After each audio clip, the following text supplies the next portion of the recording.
Deixa aberta a sua Bíblia no Salmo 27. Depois nós vamos para o Salmo 23. Tem alguns textos que eu quero hoje passar com você. E eu tenho absoluta certeza que irão abençoar e muito a sua vida. Graças a Deus. 2 lições para jamais esquecer. 2 lições para jamais esquecer. Uma das coisas e uma das reclamações que eu mais ouço em casa dos meus filhos sobre a escola são sobre lições que eles aprendem, mas não vão usar para nada. Para nada. E eu queria brigar com eles, mas eu não posso ser hipócrita, porque eu me lembro de que eu tinha exatamente esse mesmo sentimento de olhar para o meu professor falando sobre pi. Não tem um negócio de pi? X, Y. Eu olhava e eu falava, para quê? Para quê? E meus professores juravam para mim, um dia você vai usar isso. E esse dia não chegou. Pelo menos até agora. Existem lições que servem para um momento. E nesse caso, algumas que eu aprendi lá na escola, serviam para fazer a prova. E passar de ano. Mas existem lições, você vai concordar comigo, que ficam para a vida toda. Lições que muitas vezes a gente aprende com os nossos pais, a gente aprende com pessoas que Deus coloca no nosso caminho. E as lições mais importantes, certamente, que fica para a vida toda, são as lições que nós aprendemos com a palavra de Deus. Porque a palavra de Deus, ela não envelhece. Você olha para a Bíblia e ela é tão atual, como Billy Graham falava, como o jornal de hoje. Jesus disse o seguinte, os céus vão passar, a terra vai passar, porém as minhas palavras jamais passarão. Coisas, valores que eram fundamentais há 20, 30 anos hoje, não se aplicam mais, porque caducaram. Mas a palavra de Deus permanece a mesma. E eu separei aqui 2 textos, 2 salmos de Davi, que nos ensinam lições importantes, que eu tenho certeza você vai poder carregar para toda a sua vida e para toda a sua jornada. E a primeira delas está no Salmo 27, no verso de número 3. São 2 momentos difíceis, ou pelo menos 2 versos que trazem lições de alguém que está enfrentando uma situação complicada. E talvez esse seja o seu momento. O texto diz assim, ainda que um exército se acampe contra mim, não se atemorizará o meu coração. E se estourar contra mim a guerra, ainda assim terei confiança. Eu quero que você guarde 2 expressões que estão nesse texto. A primeira que diz, ainda que, e lá no final, na última frase, a expressão, ainda assim. Repita isso comigo, diga, ainda que, diga agora, ainda assim. E a primeira lição que eu quero deixar para você jamais esquecer é a seguinte, a guerra é uma possibilidade, mas a confiança em Deus é uma decisão. A guerra é uma possibilidade, mas a confiança em Deus é uma decisão. Davi diz o seguinte, existe a possibilidade de uma guerra estourar, de um acampamento do adversário, mas ainda que isso aconteça, o meu coração não vai se atemorizar. E se a guerra vier contra mim, porque ela é uma possibilidade, note a expressão, se é uma possibilidade, estourar contra mim a guerra, Davi diz, ainda assim, terei o quê? Confiança. Põe uma coisa na sua cabeça, de uma vez por todas, Satanás não está de férias. Satanás não está de férias. Pedro escreveu e disse que ele anda ao nosso quê? Ao nosso derredor. Jesus vai dizer em João 10:10 que ele tem objetivos, metas muito claras: matar, roubar e destruir. O fato é que nós estamos numa batalha constante e tem uma coisa, tem um agravante: o nosso adversário é perseverante. Se você acha que o Putin é perseverante, você não conhece Satanás, que deve ser amigo dele. O mundo todo está querendo fazer o cara parar a guerra. Sanção econômica, corta, tirar a Rússia da Copa, tirar das Olimpíadas e tal. E o cara continua. Satanás não para. Satanás não para. Ele é perseverante. Seu ataque, seu acampamento contra as nossas vidas. Tem um texto interessante da palavra de Deus, e ele vai ser encontrado em Mateus capítulo 4 e também em Lucas capítulo 4, que é a tentação de Jesus no deserto. Você sabe que Jesus, antes de começar seu ministério, ele é levado ao deserto pelo Espírito Santo para ser tentado pelo diabo. E a Bíblia diz que Jesus tem um embate, um enfrentamento com o próprio diabo. É quando o diabo diz para ele, Jesus está em jejum, olha, se você é filho de Deus, transforme essas pedras em pães. Se você é filho de Deus, pule desse pináculo do templo e os anjos vão te segurar.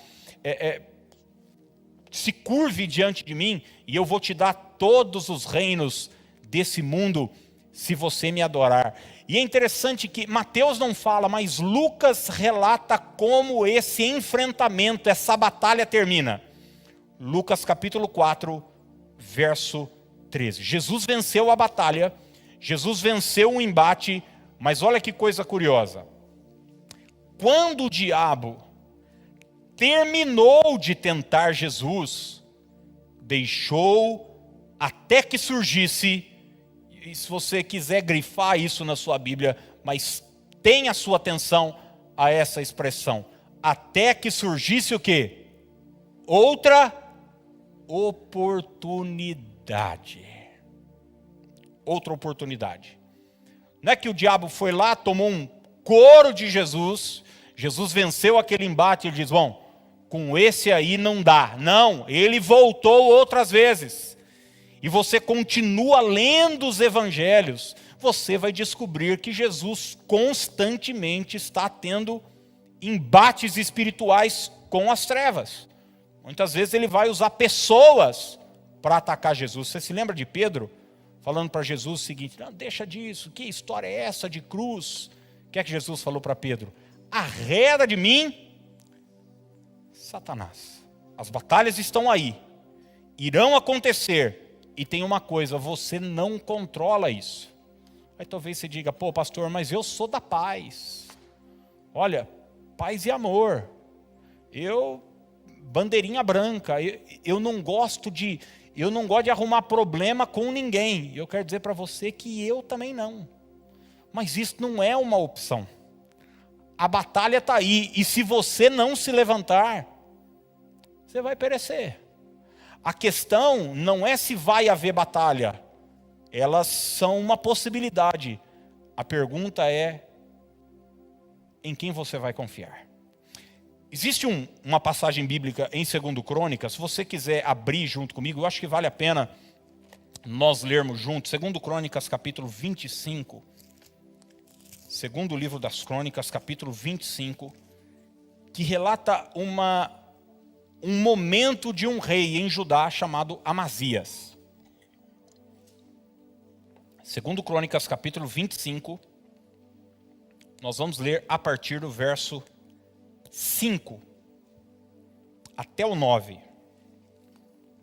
Eu vou pedir para você manter a sua Bíblia aberta, porque eu acho que vale a pena a gente ler. Olha só, Amazias vai enfrentar uma guerra, uma batalha. Mas existe um princípio colocado aqui para nós. Segundo Crônicas 25:5. Amazias congregou a Judá e o pôs segundo as suas famílias, sobre chefes de 1000, chefes de 100 por todo Judá e Benjamim. Contou os de 20 anos para cima e achou 300.000 escolhidos, capazes de sair à guerra e manejar lança e escudo. Então ele fez um levantamento, um censo, para ver com quem ele podia contar para uma guerra que estava se colocando diante dele. Versículo 6. Também tomou de Israel a soldo 100.000 homens valentes por 100 talentos de prata. Você já deve ter ouvido a expressão mercenário. O que é um mercenário? É alguém que guerreia por grana. Isso sempre foi muito comum. Luta não por patriotismo, mas por dinheiro. E Amazias então aluga o exército de Israel, ou parte do exército de Israel, para ir para a batalha junto com ele.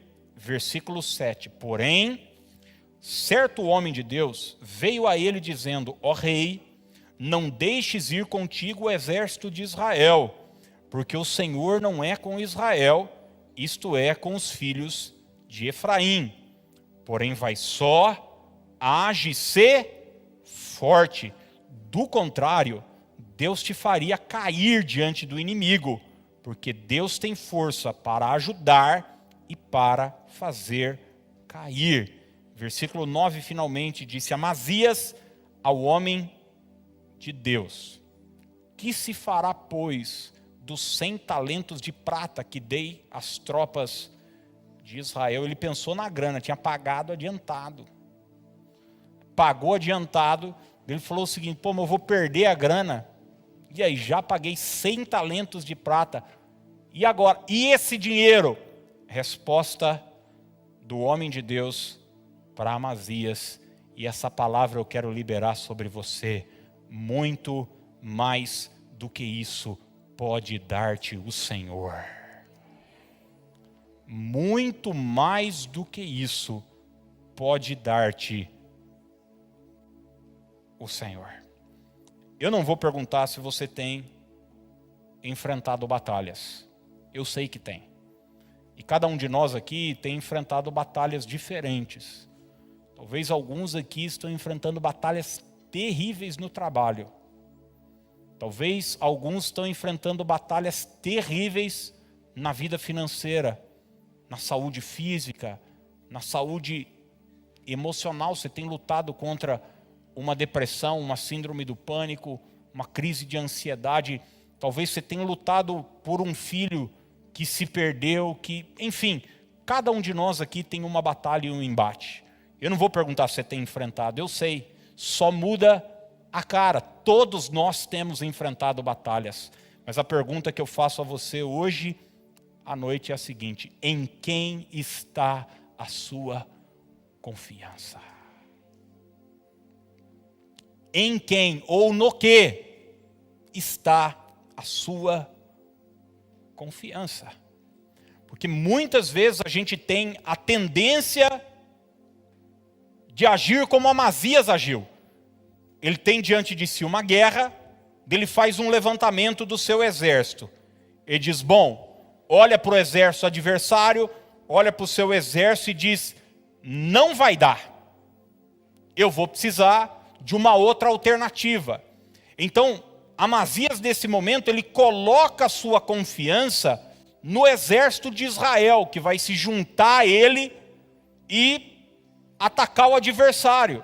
E quantas vezes na nossa vida, quantas vezes na nossa jornada, nós olhamos para nós, olhamos para os nossos recursos, olhamos para as nossas condições e dizemos o seguinte: não dá. E daí a gente se precipita. Você está querendo abrir um negócio e daí precipitadamente, de alguma forma, Você diz, já que eu não consigo, já que esse desafio é maior do que eu vou arrumar um sócio. E muitas vezes isso é o princípio das dores. Eu não estou dizendo que não possa haver sociedade. Mas estou dizendo que se uma sociedade se estabelece sem a direção de Deus, isso pode ser um tropeço na sua vida. Sua confiança não deve estar num sócio investidor. Sua confiança não deve estar num limite que o banco te deu. A sua confiança não deve estar em carros e cavalos, como diz o salmista. A sua e a minha confiança deve estar no Senhor Todo-Poderoso. Em quem você tem colocado a sua confiança? Ele diz o seguinte, ainda que um exército se levante contra mim, lutas podem acontecer, batalhas podem acontecer, mas eu resolvi, o salmista diz, eu decidi que eu vou confiar no Senhor. Deixo 2 versículos de Jeremias para a gente passar para o segundo e último ponto da mensagem. Jeremias 17:5 diz, assim diz o Senhor, maldito o homem que confia no homem, faz da carne mortal o seu braço e aparta o seu coração do Senhor. Que palavra forte, hein, gente? Maldito é o homem que confia no homem. Quantos de nós temos medo de maldição? Imagina você saber que botaram o seu nome na boca do sapo. Você chega na sua casa, tem uma galinha preta, uma garrafa de pinga, farofa, tudo lá na frente da sua casa. Você olha, você diz, ai meu Deus. Fizeram um bonequinho, voodoo. Tem gente espetando agulha em você. Seja honesto. Eu sou crente, gente, mas eu ia olhar e falar, meu Deus, eu creio em Deus, eu não vou perder a noite de sono. Mas eu não queria receber um negocinho desse, não. Tá doido? A gente tem medo de ser amaldiçoado. Tem alguém falando mal de você. Maldição nada mais é do que isso. Mas a maldição, que às vezes a gente não se preocupa, é essa. Que é uma brecha que nós damos para uma ação maligna. Confiamos na força do nosso braço. Confiamos na força do braço do homem. E quando agimos assim, estamos abertos e expostos à maldição. Mas eu tenho uma boa notícia para você. E ela está 2 versículos depois. Jeremias 17:7. Bendito o homem que confia no Senhor e cuja esperança é o Senhor. Bendito o homem que confia no Senhor. Ô gente, eu estou vivendo um momento da minha vida em que constantemente eu sou levado a depositar minha confiança em algo, alguém. E é certo que, graças a Deus, Deus me deu o privilégio de ter uma equipe de médicos maravilhosos me acompanhando, de ter a oportunidade de ter um plano de saúde, de ter pessoas torcendo por mim, de ter uma família abençoada que me apoia, uma igreja que torce por mim, pessoas maravilhosas. Mas eu quero te dizer que nada disso vale a pena se você não confiar em Deus. Você dizer, Senhor, estou recebendo essa medicação aqui, cada remedinho que eu tomo, eu falo, Senhor, estou tomando, mas minha confiança está em Ti. A minha confiança está no Senhor. Quando você abrir o seu comércio todos os dias, a gente recebendo uma enxurrada de notícias ruins a respeito do mundo, a respeito da economia, preço da gasolina, dólar, isso, aquilo. Levante todos os dias, mas antes de colocar seu pé no chão, diga para si, a minha confiança está no Senhor. Essa é uma decisão pessoal sua. Essa é uma escolha que você pode fazer. Você não pode escolher se vai ter guerra ou não. Elas vão vir. Mas você pode escolher confiar em Deus. E quem confia em Deus, gente, tem a garantia da vitória. Entrega o teu caminho ao Senhor, confia nele e o mais Ele fará. Segundo salmo que eu quero deixar para você é o mais conhecido de todos. Salmo também de Davi, 23. E eu quero ler junto com você o verso 4. Salmo 23 e o versículo 4. Mais uma vez aparece uma expressão aqui, que você viu no outro salmo. Davi diz o seguinte: ainda que eu ande pelo vale da sombra da morte, não temerei mal nenhum, porque tu estás comigo. O teu bordão e o teu cajado me consolam. Repita isso comigo, diga: ainda que eu ande pelo vale da sombra da morte. Agora diga assim: tu estás comigo. E a segunda lição que você vai levar para a vida toda é a seguinte: o vale é uma probabilidade, mas a presença de Deus é uma garantia. E eu vou repetir, acho que tem gente que não ouviu. O vale é uma probabilidade, mas a presença de Deus é uma garantia. Ele diz: olha, ainda que eu ande, pode acontecer. Tem uma coisa, nesse momento, Deus estará comigo. Tu estás comigo. Gente, quando nós começamos a ler o Salmo 23, é de uma beleza sem igual. Você começa a ler, você imagina aquele pasto, um pastor, as ovelhinhas, e você começa a ver no verso 1 a promessa de um suprimento, de uma provisão total. Ele diz: o Senhor é o meu pastor, nada me faltará. Diz: que coisa maravilhosa, tem um Deus que cuida de mim.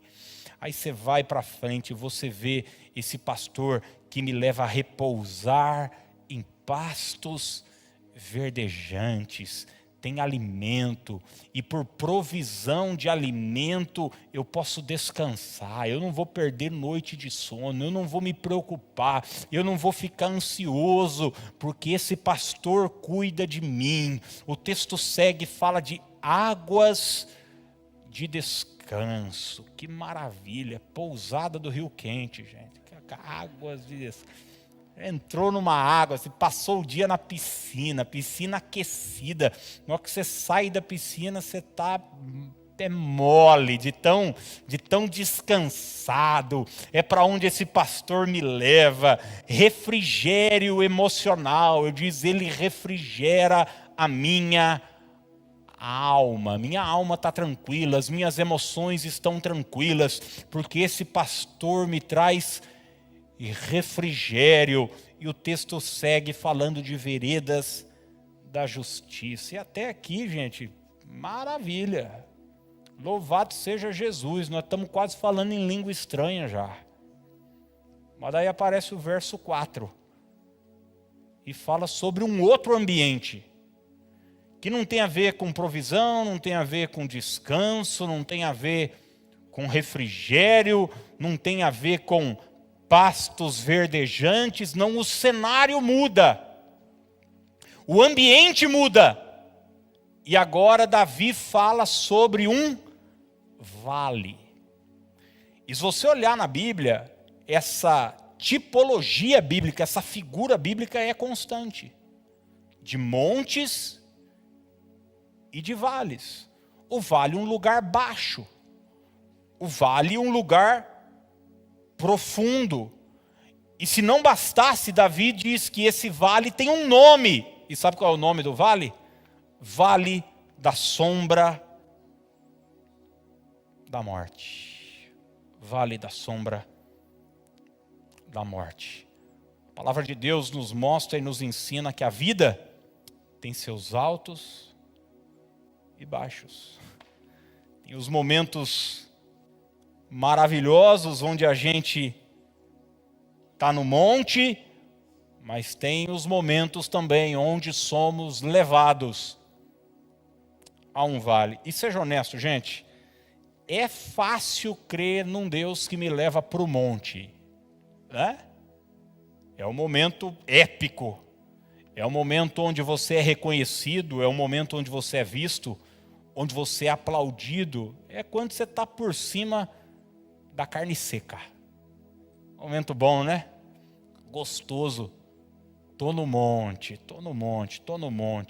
Você vai ver a Bíblia repleta de figuras assim. Mas a pergunta é a seguinte: você acredita que o mesmo Deus que esteve com você no monte estará com você no vale? O mesmo Deus que esteve com você no monte, você crê que Ele estará com você no vale também? Porque você está ganhando bem, a empresa colocou carro à sua disposição, você tem um melhor plano de saúde, está tudo maravilhoso, você come nos melhores restaurantes, viagem programada, família, tudo suprido, seus filhos estão usando o melhor tênis, a melhor roupa, e você pode encher o peito e dizer o seguinte: aleluia, Deus está comigo. E que bênção que nós temos um Deus que nos leva para o monte. Mas a pergunta que eu faço para você é o seguinte: e se tudo isso um dia ruir? E se o cenário mudar? E se o cenário mudar? E de repente os meninos saírem do CLQ e irem para o Olivia Bianco, para o Zagato. E se em vez de você ser atendido no Albert Einstein, você for atendido no posto Vila Cristina, no postinho do Pisca?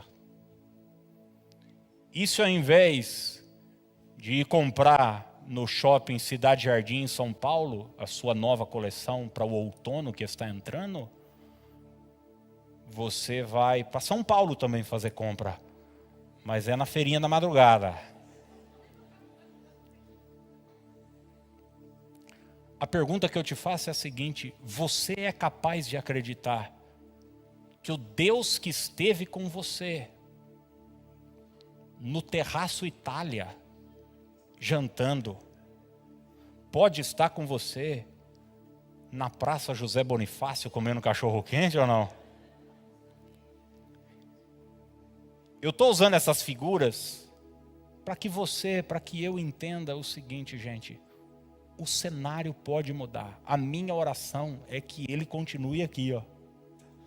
É que a gente siga no monte, com a saúde boa, prosperando financeiramente, com a família em ordem, com o casamento em ordem. Mas quantos de nós já vivemos uma mudança de cenário? Levanta a mão se você já viveu uma mudança de cenário. Estava tudo bem, estava tudo certo. Você diz: cara, isso vai durar para sempre, que coisa maravilhosa. E de repente você entra na empresa, parece que está tudo diferente. E será falar para você passar no RH no final do dia. E aquilo vem abaixo. Está tudo programado. O buffet, os convidados, seu noivo te ama. Até que um dia ele vai para o banheiro na lanchonete e deixa o celular na mesa e você pega uma conversa com outra. Será que você consegue crer que o mesmo Deus que esteve com você quando o seu namorado era fiel, quando o seu marido era fiel, o mesmo Deus está com você quando as pessoas agem de forma errada com você? Davi diz o seguinte: olha, o Deus que esteve comigo em pastos verdejantes, em águas tranquilas, é o mesmo Senhor que está comigo nesse vale. Se você não tiver essa convicção, sabe o que vai acontecer? Quando o vale vier, e isso não é uma profecia, isso é só uma constatação da vida, gente. Ele vem. Todos nós, todos os homens de Deus, todas as mulheres de Deus, da Bíblia e da história, passaram por dias difíceis, por desertos. Jesus passou, Moisés passou, Paulo passou, Davi passou, mas passaram com a presença de Deus. Mas nem sempre a gente tem essa maturidade, né? Eu acho lindo aquele texto do Monte da Transfiguração, você se lembra?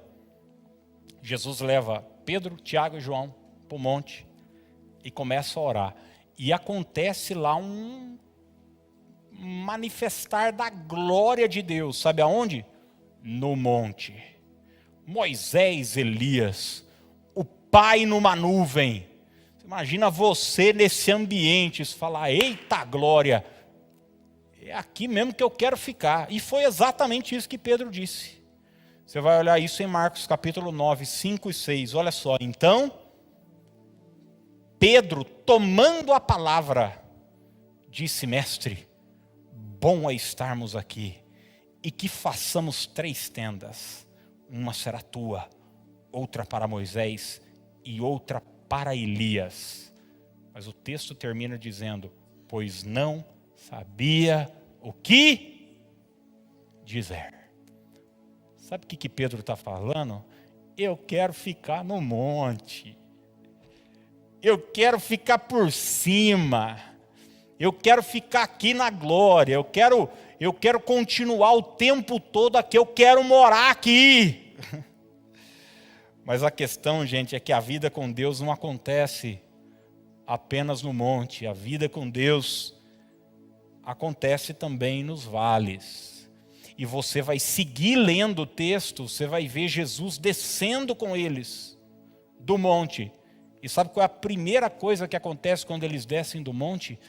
Estão de cara com um menino endemoniado, que é lançado no fogo e na água. Ele espumeja, os dentes estão e tal, e o menino possesso de um espírito maligno no vale. Pedro queria ficar no monte. O apóstolo Paulo diz o seguinte, eu aprendi a viver contente em toda e qualquer situação. E daí ele começa a falar sobre esses extremos da vida de montes e vales. Ele diz, eu já tive fartura, mas eu já tive também o quê?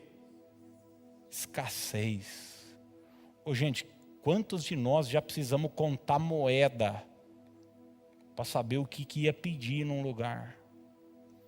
Quantos de nós já entramos numa fila de supermercado e na hora que você passou o cartão, você fez figa com o dedo do pé? Porque com o dedo da mão ia chamar muita atenção da caixa. Você fez figas dizendo, Senhor, não envergonhe o teu servo. Aqui, que isso aqui passe, meu Deus, em nome de Jesus. Você vai para o restaurante, olhando, a sua escolha no restaurante é do lado direito do cardápio. Você escolhe não pelo que você quer, mas pelo que você pode pagar. E daí você olha, o que é mais barato? Quem aqui já viveu uma situação dessa? Eu não vou pedir para levantar a mão, não. A vida tem seus vales. Ou você já foi num lugar e fala, hoje eu vou escolher o que eu quiser. Aleluia, não quero ver, não olho o lado direito do cardápio. Eu me recuso. Traz couvert, pode trazer. Pode trazer. É igual eu contei uma vez que eu fui num restaurante, não sei se era, o que era, fui comer um bacalhau, tem muitos anos. E daí eu quis fazer uma graça. Eu não bebo, nada. O cara ofereceu vinho, não, nada. Falei, que água o senhor tem? Ele falou, não, tem cristal. Falei, não, alguma água. Ele falou, não, tem uma norueguesa. Eu falei, traz para o pai. Pode trazer. Ele trouxe uma aguinha desse tamanho, na hora que veio a conta, R$25. Uma água sem gás. Falei, isso é para eu aprender a nunca mais fazer graça na minha vida. fica quieto. Toma cristal. Fato é que os vales existem. E às vezes a gente não tem essa maturidade. Quantas pessoas já me perguntaram e quantas vezes eu questionei a Deus dentro do meu coração, dizendo onde o Senhor está. Mas eu nunca falei para Deus onde o Senhor está quando eu estava bem. Eu tinha certeza que Ele estava do meu lado, afinal de contas eu estava vencendo. Mas quando tudo ruiu, quando eu estava no vale, quando a família foi ameaçada, quando a grana estava curta, quando a saúde foi abalada, é aí que a gente diz, onde o Senhor está? E Ele nos diz, eu estou contigo. Nesse vale, eu estou com você. Talvez você esteja vivendo o pior vale da sua história. Talvez você esteja tendo que recomeçar a vida cuidando de uma criança sozinha. E a situação não está fácil. E o desafio é terrível. Eu quero dizer para você que o Senhor está com você. Talvez você foi jogado para fora do mercado de trabalho e agora você tem que se reinventar aos 50 anos de idade. Sem preparo, sem relacionamentos. Eu quero dizer para você que o Senhor está com você. O Deus que estava com José no palácio, quando ele se tornou governador do Egito, recebeu um nome, recebeu uma mulher, teve 2 filhos e administrou a maior potência da história. Estava todo mundo se curvando diante de José, assim como nos seus sonhos, sol, lua, estrelas, estava todo mundo reconhecendo a grandeza de José. O mesmo Deus que estava com José quando ele estava no palácio, é o mesmo Deus que estava com ele na prisão. Injustiçado, num calabouço, gente. Leia o texto de Gênesis, você vai ver José na prisão, e o autor de Gênesis dizer, o Senhor era com José. O Deus que estava com Davi no trono, e Davi foi o maior rei da história de Israel. Davi no trono, resultado de uma promessa que aconteceu lá na casa de Jessé. Ele estava no pasto, ele estava cheirando bode, mas Samuel falou, tem mais filho? Tem, nós não vamos sentar para comer sem ele chegar então. E quando Davi chega, o óleo vem sobre a cabeça dele, diz, eu te unjo, príncipe do meu povo. Os anos se passaram, agora a promessa de Deus se cumpriu e Davi está no trono. Ele é um herói nacional, todo mundo ama, todo mundo reconhece a sua grandeza. O mesmo Deus que esteve com ele nesse momento é o mesmo Deus que esteve com Davi na caverna de Adulão. É o mesmo Deus que esteve com Davi quando ele chegou em Ziclag. E a cidade estava queimada e sua esposa e seus filhos foram levados sequestrados pelo inimigo. E agora os seus próprios amigos querem o apedrejar e o matar. O mesmo Deus que estava com ele no trono é o mesmo Deus que estava com ele nos momentos difíceis da vida dele. O Deus que estava com Jó no capítulo 1 e no capítulo 42, quando Jó estava por cima da carne seca. Começa a ler o capítulo 1 de Jó. E você vai ver que no livro de Jó, não sei se você sabe, mas o livro de Jó, os comentaristas bíblicos acreditam que tenha sido o primeiro dos livros bíblicos a ser escrito. E diz que Jó era o maior do Oriente. Naquela época, a revista Forbes do Oriente fez um levantamento patrimonial. E não tinha Bill Gates, não tinha o Elon Musk, não tinha nada desse povo não. Era Jó, o nome dele estava lá no topo. Trilhardário, família grande, prosperidade, empregados, todo mundo servindo. Deus estava com ele nessa hora. Você vai ler o último capítulo de Jó, sabe o que você vai descobrir? Que agora ele tem o dobro do que ele tinha lá no começo.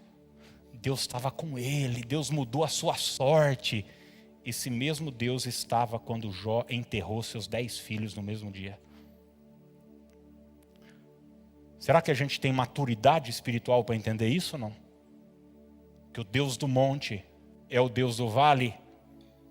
Que o Deus que está comigo quando tudo está indo bem é o Deus que está comigo no dia mau. O Deus que está comigo quando eu passo a noite chorando é o mesmo Deus que estará comigo na hora que o amanhecer chegar e um tempo de alegria vai vir. O último texto que eu quero deixar para você é a promessa do nosso Senhor Jesus, que disse em Mateus capítulo 28, verso 20. É a última frase do Evangelho de Mateus.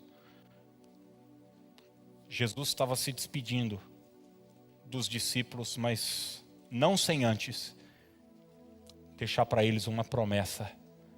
E a promessa foi a seguinte: e eis que estou convosco todos os dias até a consumação dos séculos. Você pode repetir essa expressão comigo? Diga: todos os dias. Diga mais uma vez, diga: todos os dias. Sabe aquele mês que você fecha? Você diz: eita, sobrou dinheiro esse mês, hein? Deus está com você. E sabe aquele mês que você tem medo de fazer o balanço? Porque alguma coisa te diz: vai faltar, cara. O gerente já ligou. A situação já... Pois é, sabe, nesse mês, o Senhor está com você também. Enfermo, com saúde, sendo aplaudido, sendo vaiado, eis que estarei convosco todos os dias, até a consumação dos séculos. Minha palavra hoje é para quem está vivendo uma batalha e um vale. Para quem está enfrentando uma luta, uma guerra difícil. O inimigo está acampado contra você. Não sei se você já viu esses filmes épicos, né? Quando existe um cerco, as cidades muradas, o inimigo cerca. Essa visão que Davi está tendo, ainda que um exército se acampe contra mim. Ou talvez você tenha vivido uma mudança de cenário na sua vida. Você já teve grana e hoje não tem mais. Você já teve família e hoje você está sozinho ou sozinha. Você já teve bem e hoje as coisas não estão legais. Eu quero deixar essas duas palavras para você. A primeira delas: Deus está com você. Diga aí para alguém perto de você. Diga: Deus está com você. Deus está com você. E a segunda palavra que eu quero deixar é a seguinte: ponha nele a sua confiança. Ponha nele a sua confiança.